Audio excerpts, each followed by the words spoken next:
भगवान विष्णु ने बताया तुलसी को रोजाना जल देने से कौन सा फल मिलता है।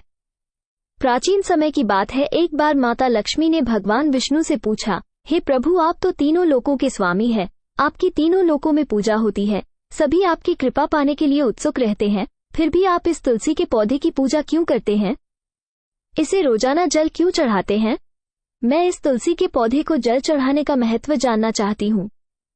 माता लक्ष्मी की बात सुनकर भगवान विष्णु ने कहा, हे देवी, तुलसी साक्षात लक्ष्मी का ही रूप है। तुलसी की रोजाना पूजा करने से कई फायदे हैं और तुलसी को रोज जल चढ़ाने मात्र से ही मनुष्य के कई पाप नष्ट हो जाते हैं।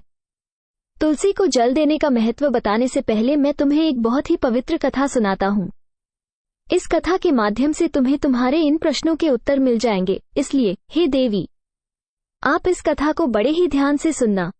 भगवान विष्णु ने कहा, हे देवी, जो भी मनुष्य सिर्फ इस कथा को मन लगाकर पूरी सुन लेता है, उसे 100 वर्षों तक तुलसी को जल देने का फल प्राप्त होता है। माता लक्ष्मी ने कहा, स्वामी, मैं इस कथा को बड़े ही ध्यान से सुनूंगी, आप मुझे वो पवित्र कथा सुनाना प्रारंभ कीजिए। भगवान विष्णु ने कहा, हे देवी, बहुत समय पहले की बात है, किसी नगर में एक ब्राह्मण रहता था। उसका जन्म तो ब्राह्मण कुल में हुआ था, लेकिन उसके कर्म नीच प्रवृत्ति के थे। वो ब्राह्मण हमेशा ही झूठ बोलता और गलत तरीके से पैसा कमाता था। उसका मन हमेशा ही बुरे कर्मों में ही लगा रहता था। वो सदैव ही जुआ, वैश्यवृत्ति और चोरी में ही लगा रहता था। उसने अपने जीवन में कभी भी पुण्य के काम नहीं किए और शास्त्रों का अध्ययन नहीं किया। ब्राह्मण होते हुए भी कभी पूजा पाठ नहीं किया और सदैव ही उसका मन दूसरे की धन पर लगा रहता था। वो दिन में जो भी धन कमाता, उसे रात्रि में जुआ और वेश्यावृत्ति में उड़ा दिया करता था। इस तरह वो ब्राह्मण अपने जीवन को पाप कर्मों में ही गुजार रहा था। उसने अपने मुख से कभी भगवान का नाम भी नहीं लिया और न कभी देवी देवताओं का पूजन किया। इस प्रकार से पाप करते हुए उसके कई वर्ष बीत गए। फिर एक दिन वो ब्राह्मण कुछ खरीदारी करने के लिए एक नगर में जा पहुंचता है। उस नगर के पास में गंगा नदी बहती है और गंगा नदी में स्नान करने के लिए दूर दूर से लोग आया करते थे। फिर वो ब्राह्मण गंगा जी के किनारे एक आश्रम में ठहरता है। उस आश्रम में अनेक विद्वान ब्राह्मण प्रतिदिन पुराणों का पाठ तथा भगवान की भक्ति में लीन रहते थे। वो ब्राह्मण भी ढोंग करता हुआ वहीं पर उनके साथ रुक गया और उन ब्राह्मणों के साथ रहकर उसे भी भगवान का नाम लेने का अवसर मिल रहा था। वह उसी स्थान पर कुछ दिनों के लिए रुका। फिर वहां पर आए हुए लोगों ने गौ माता का पूजन करके ब्राह्मणों को भोजन कराया, तो उस ब्राह्मण ने भी उनके साथ बैठकर भोजन किया और भगवान का प्रसाद ग्रहण किया। वहीं पर उस आश्रम में एक तुलसी का पौधा था। वो ब्राह्मण जाने अनजाने में उस तुलसी के पौधे में पानी डालता था। उसके मन में कोई विचार नहीं था कि वह क्या कर रहा है। वो प्रतिदिन सुबह उठकर बाल्टी में पानी लेकर तुलसी के पौधे में डालता था। यह उसका रोजाना का नियम बन गया था। फिर एक दिन की बात है, वो आश्रम में सोया हुआ था। तभी अचानक उसके पास एक काला सर्प आया और उस काले सर्प ने उसे नींद में डस लिया और थोड़ी ही देर में उस ब्राह्मण की नींद में ही मृत्यु हो गई। जब सुबह दूसरे ब्राह्मणों ने उसे इस अवस्था में देखा तो उन्होंने उसके मुख में तुलसी पत्र और तुलसी का जल डाल दिया। फिर उन ब्राह्मणों को पता चला कि उसकी तो मृत्यु हो चुकी है। तब वहां पर यमदूत आते हैं और उस ब्राह्मण को पकड़कर यमलोक ले जाने लगते हैं। रास्ते में जाते हुए वो ब्राह्मण विलाप करने लगा और यमदूतों से कहने लगता है, हे यमदूतों, मुझे कहाँ ले जा रहे हो और मेरी मृत्यु किस कारण से हुई है? तब यमदूत कहने लगे, हे ब्राह्मण, तुमने जन्म से लेकर मृत्यु तक बहुत पाप कर्म किए हैं और तुम्हारे पापों के कारण ही तुम्हें एक काले सर्प ने काटा और जिसकी वजह से ही तुम्हारी मृत्यु हुई है। अब हम तुम्हें यमपुरी लेकर जा रहे हैं। वहां पर यमराज तुम्हारे पाप कर्मों का लेखा जोखा देखेंगे और निश्चित ही तुम्हें घोर नरक में डालेंगे। फिर से वो ब्राह्मण फूट फूट कर रोने लगा और उन यमदूतों से माफी मांगने लगा, किंतु यमदूतों को उस पर जरा सी भी दया नहीं आई और वे उसे मारते हुए यमलोक लेकर गए। जब यमदूत उस ब्राह्मण को लेकर यमराज के सामने उपस्थित हुए तो यमराज के पास बैठे हुए चित्रगुप्त ने उस ब्राह्मण के कर्मों का लेखा जोखा निकाला और यमराज से कहने लगे, हे धर्मराज, इस ब्राह्मण ने तो अपने पूरे जीवन भर पाप ही पाप किए हैं। इसने अपने जीवन में कभी पुण्य का काम नहीं किया है। ये तो घोर पापी है। इसे तो हमेशा के लिए नरक में डाल दिया जाए। फिर यमराज कहते हैं, हे यमदूतों, जीवन भर पाप करने वाले इस ब्राह्मण को उठाकर ले जाओ और इसे नरक में डाल दो। यमराज का आदेश मिलते ही वह यमदूत उस ब्राह्मण को लेकर नरक की ओर चल दिए और ब्राह्मण को पीटते हुए नरक में ले गए और वहां ले जाकर उसे खौलते हुए तेल की कढ़ाई में डाल दिया। परंतु जैसे ही उस ब्राह्मण को खोलते हुए तेल की कड़ाही में डाला तो वो तेल एकदम से ठंडा और शीतल हो गया। इस घटना को देखकर उस यमदूत को बड़ा ही आश्चर्य हुआ, ऐसा उसके साथ पहले कभी नहीं हुआ था।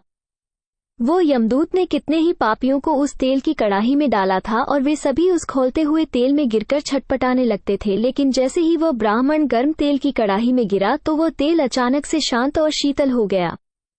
इस आश्चर्यजनक घटना देखकर वो यमदूत जल्दी से दौड़ता हुआ यमराज के पास पहुंचा। यमदूत को देखकर यमराज ने कहा, हे यमदूत, क्या बात है, तुम इतने घबराए हुए क्यों लग रहे हो? फिर वो यमदूत कहता है, हे धर्मराज, आपने जिस ब्राह्मण को नरक में डालने के लिए कहा था, मैंने जैसे ही उसे खोलते हुए तेल की कड़ाही में डाला तो उस भट्टी की अग्नि बुझ गई और वो खोलता हुआ तेल भी बिल्कुल ठंडा हो गया। फिर यमराज कहते हैं, हे यमदूत, ये तो बड़ी ही विचित्र घटना है, ऐसा तो पहले कभी नहीं हुआ था। यमराज विचार कर ही रहे थे कि तभी वहां पर देवर्षि नारद प्रकट होते हैं।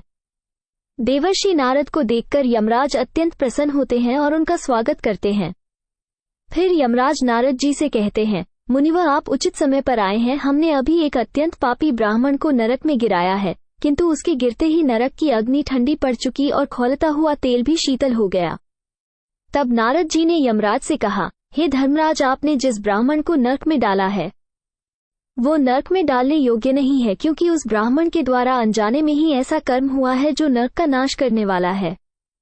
जो मनुष्य पुण्य कर्म करने वाले लोगों की संगति करता है उसे उसके पुण्यों का भाग जरूर मिलता है, और यह ब्राह्मण तो कई दिनों तक भगवान के भक्तों के साथ रहा है। इस ब्राह्मण ने आश्रम में रहते हुए रोजाना तुलसी में जल डाला है, इसलिए ये ब्राह्मण बड़ा पुण्यात्मा बन गया है और इसके सारे पाप नष्ट हो गए हैं। ये ब्राह्मण अब स्वर्ग लोक में जाने का अधिकारी बन गया है। इस ब्राह्मण ने अनजाने में ही इतना पुण्य कमाया है जो कई जन्मों तक मनुष्य को प्राप्त नहीं होता है। इसलिए हे धर्मराज, आप इस ब्राह्मण को नरक में न डालो और इसके पापों के लिए केवल इतना दंड दो, इसे सभी नरकों का दर्शन कराओ। नारद जी की बात सुनकर यमराज बहुत ही प्रसन्न होते हैं और उस ब्राह्मण को नरक से निकाल कर लाते हैं और अपने यमदूतों से कहते हैं, हे यमदूतों, इस ब्राह्मण को ले जाओ और संपूर्ण नरकों का दर्शन कराओ। फिर यमदूत उस ब्राह्मण को ले जाते हैं और संपूर्ण नरकों का दर्शन कराते हैं। भगवान विष्णु कहते हैं, हे देवी, इस प्रकार से यमदूत उस ब्राह्मण को संपूर्ण नरकों का दर्शन करते हैं और उसे यक्ष लोक में ले जाते हैं और फिर वो ब्राह्मण एक यक्ष बन जाता है। भगवान विष्णु कहते हैं, हे देवी, वनस्पति नाम तुलसी, मास नाम कार्तिक, तिथि नाम एकादशी। हे देवी, वनस्पति में मुझे तुलसी प्रिय है, मास में कार्तिक और तिथि में एकादशी प्रिय है। इसलिए जो मनुष्य रोजाना तुलसी की पूजा पाठ करता है और तुलसी को जल देता है, वो मनुष्य मुझे सबसे अधिक प्रिय है। उस मनुष्य की कभी भी दुर्गति नहीं होती है और वो मनुष्य कभी भी नरक में नहीं गिरता है। जिन घरों में तुलसी का पौधा सदैव ही हरा भरा रहता है, उस घर में सुख, शांति और समृद्धि बनी रहती है। भगवान विष्णु कहते हैं, हे देवी, मेरी पूजा में और मुझे चढ़ाए जाने वाले भोग में तुलसी के पत्र अवश्य होने चाहिए, क्योंकि तुलसी पत्र के बिना मैं किसी भी प्रकार का भोग स्वीकार नहीं करता हूँ। इसलिए प्रत्येक घर में तुलसी का पौधा अवश्य होना चाहिए। अगर आपके घर में तुलसी का पौधा है तो सुख, शांति और समृद्धि के लिए तुलसी को चुनरी अवश्य चढ़ानी चाहिए, और हमेशा ध्यान रखें कि तुलसी का पौधा चुनरी के बिना अधूरा होता है। तुलसी केवल एक पौधा ही नहीं है, बल्कि वो एक देवी है, मेरी अर्थात विष्णु की पत्नी है। इसलिए तुलसी को चुनरी अवश्य ही चढ़ानी चाहिए। इससे पति पत्नी में प्रेम और विश्वास बढ़ता है। पति पत्नी का दाम्पत्य जीवन खुशहाल बना रहता है। घर में रहने वाली महिलाएं सदा सुहागिन और सौभाग्यशाली रहती है। तुलसी का विवाह भी अवश्य कराना चाहिए। इससे मनुष्य के सभी दुखों का अंत होता है और सांसारिक जीवन सुखमय बीतता है। भगवान विष्णु कहते हैं, हे देवी, तुलसी के पौधे के पास अपने मुख से अपशब्द नहीं बोलना चाहिए। तुलसी के नजदीक भूल से भी जूते, चप्पल अथवा झाड़ू पोंछा नहीं रखना चाहिए, इसे पाप माना गया है। तुलसी के पौधे के पास जल से भरा हुआ बर्तन भी नहीं रखना चाहिए। तुलसी के पौधे के पास दीपक जलाने के बाद दीपक को वहां से हटा देना चाहिए, क्योंकि तुलसी के नीचे बुझा हुआ दीपक रखना अशुभ माना जाता है। जिस स्थान पर तुलसी का पौधा होता है उस स्थान को हमेशा ही साफ स्वच्छ रखना चाहिए। इसलिए नियमित रूप से तुलसी के पौधे के पास साफ सफाई का ध्यान रखना चाहिए। तुलसी के पौधे में शिवलिंग और गणेश जी की प्रतिमा नहीं रखनी चाहिए। साथ ही तुलसी के गमले में अन्य किसी भी प्रकार का पौधा भी लगाना अशुभ होता है। तुलसी के पौधे के पास कपड़े भी नहीं सुखाने चाहिए, अन्यथा कपड़ों का गंदा पानी तुलसी के पौधे पर गिर सकता है। और हमेशा ध्यान रखना चाहिए कि तुलसी के पत्र को नाखून से नहीं तोड़ना चाहिए, इससे तुलसी का अपमान होता है। यदि तुलसी के पत्ते सूखकर गिर जाते हैं तो उन्हें कचरे में नहीं फेंकना चाहिए, क्योंकि वो पत्ते पैरों के नीचे आते हैं, जो अच्छा नहीं होता है। उन पत्तों को आप तुलसी की मिट्टी में ही दबा दें। और रविवार के दिन तुलसी के पत्ते नहीं तोड़ने चाहिए और रविवार को तुलसी को जल भी नहीं चढ़ाना चाहिए। बाकी सभी दिन तुलसी को सुबह स्नान करके जल देना चाहिए और शाम के समय एक दीपक जलाना चाहिए। भगवान विष्णु कहते हैं, हे देवी, अक्सर महिलाएं स्नान के बाद अपने बाल खुले रखकर ही तुलसी को जल देती है। ऐसा करना गलत होता है। महिलाओं को हमेशा ही अपने बाल बांधकर माथे पर सिंदूर लगाकर ही तुलसी में जल देना चाहिए, इससे तुलसी का आशीर्वाद प्राप्त होता है। घर में तुलसी का पौधा लगाते समय ध्यान रखें कि इसके लिए गंदी मिट्टी का उपयोग नहीं करें, साफ स्वच्छ मिट्टी का ही उपयोग करना चाहिए। इससे तुलसी मां रूठ जाती है और सूखने लगती है। तुलसी का पौधा कभी भी गंदे स्थान पर नहीं लगना चाहिए, जैसे नाली अथवा बाथरूम के पास तुलसी के गमले को कभी नहीं रखना चाहिए, अन्यथा गंदा पानी तुलसी के पौधे में गिर सकता है, जो बहुत ही अशुभ माना गया है।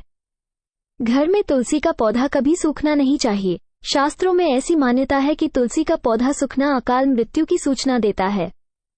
घर में तुलसी का पौधा सूख जाए तो घर की सुख समृद्धि खत्म हो जाती है। सूखी हुई तुलसी में मां लक्ष्मी का वास नहीं होता है। भगवान विष्णु कहते हैं, हे देवी, शास्त्रों के अनुसार मासिक धर्म के दौरान महिलाओं को तुलसी के पौधे में पानी नहीं डालना चाहिए और तुलसी को स्पर्श करना भी वर्जित है।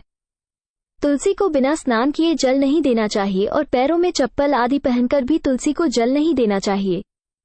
तुलसी को जल देते समय ध्यान रखें कि वह जल आपके पैरों पर ना पड़े, इससे तुलसी का अपमान होता है। भगवान विष्णु कहते हैं, हे देवी, नित्य तुलसी के दर्शन से मनुष्य को स्वर्ग की प्राप्ति होती है और तुलसी पत्र के सेवन से उसके सभी पाप नष्ट हो जाते हैं। तुलसी का पौधा हमेशा घर के सामने लगाना चाहिए। इसे पूर्व अथवा उत्तर दिशा में लगाना सबसे अधिक शुभ होता है। तुलसी के पास मरुस्थलीय पौधे रखना बहुत ही अशुभ माना जाता है। ऐसे पौधों से नकारात्मक ऊर्जा निकलती है। शास्त्रों में कहा गया है कि जिन पौधों से हरी भरी कलियों की उत्पत्ति ना हो, उसके स्थान पर कांटे निकलते हो, तो ऐसे पौधे को तुलसी के पास कभी भी नहीं रखना चाहिए। शास्त्रों में केले के पौधे का विशेष महत्व बताया गया है। अगर तुलसी के पास केले का पौधा लगा देते हैं तो कई गुना अधिक लाभ प्राप्त होते हैं। केले के पौधे में, हे देवी, स्वयं मेरा वास होता है। इसे तुलसी के पास लगाने से घर में सुख समृद्धि आती है। तुलसी के पौधे में शालिग्राम भी अवश्य रखना चाहिए। तुलसी के गमले में शालिग्राम रखने से तुलसी का और भी अधिक शुभ प्रभाव आपको देखने को मिलेगा। शालिग्राम मेरा ही निराकार रूप है। ये काले रंग का पत्थर होता है जिसे विलक्षण और मूल्यवान माना गया है।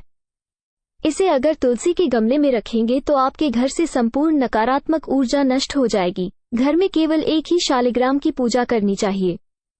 भगवान विष्णु कहते हैं, हे देवी, मेरी मूर्ति से कई ज्यादा उत्तम होता है शालिग्राम की पूजा करना। शालिग्राम को चंदन लगाकर उस पर एक तुलसी पत्र रखना चाहिए। प्रतिदिन शालिग्राम को पंचामृत से स्नान कराना चाहिए। ऐसा करने से मनुष्य के सभी जन्मों के पाप नष्ट होते हैं। शालिग्राम सकारात्मक और सात्विकता का प्रतीक होता है। इस प्रकार भगवान विष्णु ने माता लक्ष्मी को तुलसी के पौधे को जल देने का महत्व बताया और घर में तुलसी का पौधा लगाने के सभी नियम बताए। वीडियो अच्छी लगी हो तो लाइक, शेयर और ऐसे ही वीडियो को देखने के लिए हमारे चैनल को सब्सक्राइब जरूर करें।